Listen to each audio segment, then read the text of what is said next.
Magandang araw mga kaibigan. So, pag-usapan natin ngayon yung 2025 budget na inaprobahan na ng bicameral conference ng dalawang kapulungan ng Kongreso. Nako, galit na galit si Ted Filon. Yung mga dagdag bawas na pinaggagawa nila. Pakinggan natin yung kanyang birada sa ating mga mambabatas. Sigurado, ito ililikapan ng ingay. Ito pong isyong ito tungkol sa PhilHealth. Mamaya PhilHealth. meron tayong panayam sa taga-PhilHealth mismo. Unfortunately, kasi nga po yung kanila pong presidente, si Mr.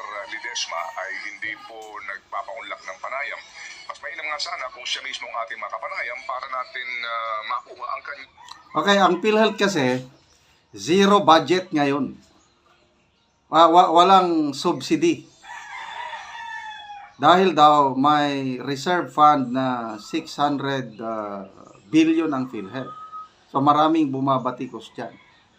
Bakit ayaw magpa-interview yung PhilHealth CEO and President? Ang panig at pananaw sa usapin ito, no? Yung pong zero subsidy from the national government for PhilHealth. Ang kanila pong spokesperson, ang ating makakausap. Okay po naman yun. Para lang po natin malaman ano ba ang implikasyon nito sa ating lahat. Tama. Ito ba ang magsisilbing dahil po sa zero subsidy? Madadagdagan po ba yung binabayaran ng bawat miyembro ng PhilHealth? Kakataas lang, baby girl. Paano kung biglang isipin nila? Kakayanin ba nung budget na meron sila ngayon, yung pangtustos? Sa napakaraming miyembro, mapa-indirect o direct contributors yan. Sige po. So, ano ba ang implikasyon nito sa buhay nating lahat, mga kapatid? Hindi ko muna uubusin pong ating 15 minutes kasi po by 6:30 po tayo obligado na po magkatid ng balita, no, mga kapatid. Pero maganda siguro, girl, na una ho muna ay ating pong maunawaan na sa lahat ng mga nakikinig ngayon sa atin, sa lahat po ng mga Pilipinong inaabot ng ating broadcast ngayon dahil nga po sa pagkakapasa ng Universal Healthcare Act, UHC, obligado po ang pamahalaan na lahat ng Pilipino ay maging miyembro ng PhilHealth. Alright? Ngayon, mga kapatid, ang PhilHealth po kasi ay isang, kumbaga ang tawag dyan po ay government-owned and controlled corporation. Kakaiba po ito. Hindi po ito yung mga pangkaraniwang mga departamento o bureau na pinupunduhan po ng gobyerno. Diba? Kagaya po halimbawa ng DOTR, kagagalitan mo sila, girl. Ha? Kayo, panihingin nyo ng pera. Hindi naman uuubos. Underspending kayo. Oo. Dahil dyan, babawasan namin kayo ng pondo. Tama. Dahil dyan, bibigyan namin kayo ng 1 peso budget. Yan. Bibigyan namin kayo ng, the word for the day is election. Sabi po kahapon ni Madam Chair, Senator Grace Poe. leksyon daw po sa PhilHealth. Opo. Yung po kasi ay national, yung po kasi ay isang departamento. Itong PhilHealth, pardon me for the word, ito po ay kakaibang animal. Iba po ito eh. Opo, ito po ay government-owned and controlled corporation. Ito po ang health insurer nating lahat ng mga Pilipino. At ito po mga kapatid ay meron pong pinanggagalingang pondo. Alright, sa ilalim mo ng batas mga kapatid, saan-saan ho ba dapat kumukuha po ng pondo ang PhilHealth? Ngayon ko na ba sisimulan to? Simulan mo na. Meron pa tayong mga ilang minuto. Ituloy mo. Nanggigigil ako sa'yo. Huwag mo kaming binibitin. Mamaya na. Okay, para na ho niyo maintindihan So, maliban po mga kapatid dito po sa mga sinasabi yung dapat pagkunan ng pondo, may obligasyon din po ang national government sa subsidiya. Bakit? Kasi po, hindi ka rin nakakasiguro mga kapatid, di ho ba, no? Doon po sa koleksyon ng buwis. Kasi depende po yan sa laki ng koleksyon, sa mga kumukonsumo po ng alcohol at naninigarilyo at maging ito ngayon, itong mga vape na ito at maging pagkain po ng mga matatamis. Yan, pagkinom ng mga matatamis. Alright? Maliban po naman dyan, obligasyon din po ng gobyerno naman siguro na yung pong mga indirect members po ng PhilHealth ay nakapagbabayad ng contribution. Otherwise, baka po dumating ang pagkakataon na kapusin sa pera ito para po sa kaukulang benepisyo ng mga Pilipino. Alright. Mga kapatid, ano po, sino-sino ho ba ang sinasabi pong indirect members ng ating pong Philippine Health Insurance Corporation? Opo.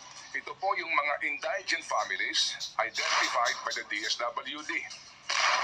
Mga benepisyaryo po ng Pantawid Pamilyang Pilipino Program, mga mahihirap na senior citizen, mga persons with disabilities, patients identified at point of service, or those who are not yet in the PhilHealth database but are financially incapable to pay premiums. All Filipinos aged 21 years old and above who cannot pay the premiums.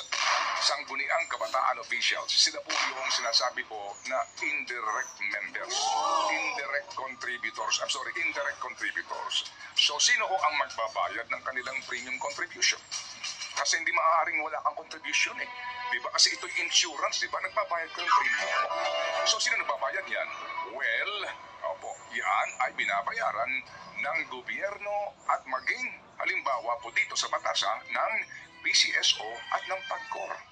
Alright, sige. So, kapag po hindi nabayaran yung premium na iyan ng mga indirect members, nangangahulugan na bababa ang koleksyon ng PhilHealth. Okay. Pagbaba ng koleksyon ng PhilHealth, kapag nangailangan na po ng pera para po sa ating pong pangangailangan medikal, saan ka naman kukuha ng pera? Hindi po ba? So mamaya hahabaan natin itong diskusyon na ito. But basically po dito, sinasabi pong pagturo ng leksyon, opo, kanino? Sino po ang kanilang gustong turuan ng leksyon? Yan na. Yan ang issue. Kasi nga, 600 billion ang reserve fund ng PhilHealth. Kaya ang desisyon ng mga mambabatas natin, zero budget ngayon para turuan ng leksyon. So, sinong leleksyonin? Yung mga officials? Ay, wala yan ah. Ang lalaking allowances, sweldo ang mga PhilHealth top brass. Ang mga mahirap ang naleleksyonan dito ang kawawa, mga indirect. Kasi pag napakyas yung pagkolekta ng contribution, yung mga indirect, kawawa ang mga kapuspalad. Yan ang marami. May narinig ako kanina si Atty. Viclo Rodriguez. Ganyan din ang punto niya. Ang kawawa dyan, yung mga mahirap. Ito si Ledesma, si Mr. Ledesma ba ang pinuturuan na leksyon dito? O si Secretary Ted Arbosa na tumatayo pong ex-officio chairman po ng PhilHealth Board? O ang mga PhilHealth officers ba? Dahil daw po may pera kayo eh. Hindi nyo naman ginagaste. Kaya nga pinunan kayo ng 18.9 billion eh. Diba? Ayaw na daw nila maulit. Magkano raw ang kanilang? 89, ang kanilang reserve funds as of now ay 600 billion pesos. Sinasabi pa ni Senator Grace Poe na nakatabi lang yan eh sa hindi natin malaman kung saan bank account. At mas mataas pa yung inflation kaysa sa kinikita daw ng reserve funds na iyan. So, may mga nag-oppose din naman po dito sa hindi pagbibigay ng budget for PhilHealth. Ang sinasabi ni Senator Risa Ontiveros naman, yung reserve fund na yan ay hindi dapat ginagastos dahil nga reserve funds, in the future, kung magka-problema ang PhilHealth, meron silang mapagkukunan kasi savings nga nila yan.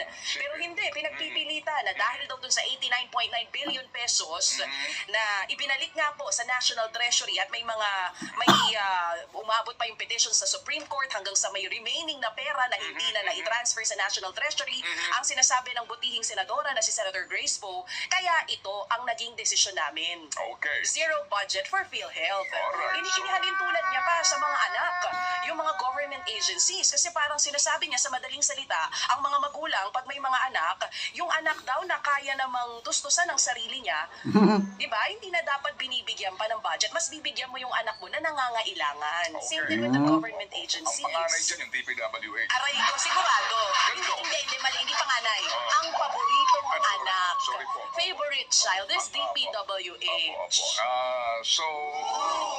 Para din daw leksyon. Kaya nga po, so leksyon po, para kanino? Ito bang leksyon na ito ay ramdam nitong anong pangalan ito si Ledesma ulit? Nakakalimutan ko lagi. Emmanuel. Ito bang leksyon na ito ay mararamdaman ni Emmanuel Ledesma? Palagay ko po hindi. Yes. Diba? Hindi. Nakakaramdam dito. Anong leksyon na mararamdaman yan? Lalaki ng mga sweldo, bonuses. Baliwala lang yan. Ibit balikat yan. Ang pinaparusahan, mga mahirap itong desisyon na ito na zero budget. Na naman, ang pangkaraniwang mamamayan na naman ang kinakailangan pong magdusa, magsakripisyo sa kamalian ng mga opisyal ng bayan. About it. Bakit yung ikaw ninyo? Kapag po mga kapatid kinapos, ang kontribusyon sa mga indirect members, sa bilang po na 42 milyones, more or less na mga indirect members, alright, sa 500 pesos po na premium sa kada buwan, yan po'y 21 billion na kagad. Mga kapatid, opo, sa loob ng isang taon, magkano po iyan? Sige po, so dyan muna tayo magtatapos dahil mahaba-haba pong kwentuhan ito. Ang atin po lamang mga kapatid sa ating mga kababayan. Sana po naman, sa mga isyong ito, makialam na po tayo. Nangyayari po ang lahat ng ito. Ito hong sistemang pinatutupad nila. Opo, sa pambansang budget, palagay ko po, hinahayaan natin itong mangyari, kaya po ito'y paulit-ulit lamang na nangyari. At the end of the day na naman ang nagdesisyon dito po sa pambansang budget ay yung pong small committee nitong BICAM na ito. Para pong pampainit lamang, nabigyan po namin kayo ng isang halimbawa sa ating pong talakayan mamaya dahil bibigyan po natin to ng mahaba-habang diskusyon ng inyong maintindihan at ang tawag po natin dito ay live think about it. At yung binubuo namin ni Kay, nila Patis, nila Dimpy at nila Seth at nila Erwin at think about it, medyo kinakailangan pa po ng mas malalim ang pong pag-aaral kasi yung kahindik-hindik din. Ito halimbawa mga kapatid. Halimbawa, okay. So, hindi mo binigyan, okay, ng pondo ang PhilHealth. Opo, subsidy from the national government. Bagamat doon po sa mga unang panukala, baby girl, magkano unang panukala? Magkaiba sila sa lower house at saka sa Senado meron. Maging sa NEP meron. Pero at the end of the day, yun Eto. lang ang small committee. Sa House, ang initial allotted budget is 74.4 billion pesos. Okay. Na-reduce po yan sa Senado, naging 64.4 billion pesos. Okay, sige. Opo. Pero mga kapatid, sa National Expenditure Program na ibinigay sa atin na impormasyon ni Ma'am Cielo Magno, magkano yung nakalagay sa NEP? Yung kulay orange di yan ba? Anong taon ang gusto mo? Ito 2025. Okay, 47.55 billion pesos. Opo, yan po yung proposal. Okay, Oo. so tinanggalan po nila yan. Tanong nga natin dyan, saan naman nila dadalhin yan? Di po ba? Yung tinanggal. Saan nila dadalhin yung pera? Okay, sige. Mga kapatid, ang proposal po, halimbawa lang ito ho, pampagana lang po ito ngayon kung sa ating almusal, ha? Kumbaga appetizer. Oo. At kasi hindi pa po natin hawak itong approved na, ha? Both houses. Susurihin din po natin yan. We are basing this on news article, particularly po sa report ng The Philippine Star. Okay, ngayon, ang DPWH mga kapatid, alright, magkano ang kanilang original na proposal na budget? Ang kinaya, Ana girl? Eto, nakita ko na. Sa DPWH, Ang original nilang proposal, magkano na ngayon ang total nila? total, 1,113,764,447 pesos. Nadagdagan po ito ng 2. Okay, sige. So ngayon po, ang total budget na po nila ay 1.1 trillion mahigit. Isang taon lang ito na budget. Ang idinagdag, sa naman nakakita, departamento sa NEP, may proposal ako magkano kailangan ko. Yung proposal na yan, pinag-aralan namin yan. Meron na kaming pupuntahan ng mga proyekto dyan. May mga studies na yan. Alright. Hindi naman sila humihingi ng dagdag. Dinagdagan na naman nila ng 200. 288.64 billion pesos. Definitely the favorite child. Saka naman nakakita ng gano'n. Ito po, So, yun na po ang problema, no? Sa proposal, merong budget ang PhilHealth. Kailang pagdating sa BICAM, na zero. O saan dinala yung budget ng PhilHealth? Ayun, yung sinasabi ni na Ted Filon, napunta sa paboritong anak sa DPWH. Hindi naman humihingi ng dagdag budget ang DPWH. Dinagdagan ng 288 billion. So, Bakit nila dinagdagan? Alam nyo na, yung mga paboritong projects ng ating mambabatas nandyan sa DPWH. So, yun po, kawawa ang mga mamamayan yung umaasa sa suporta ng PhilHealth dahil zero budget sila ngayon.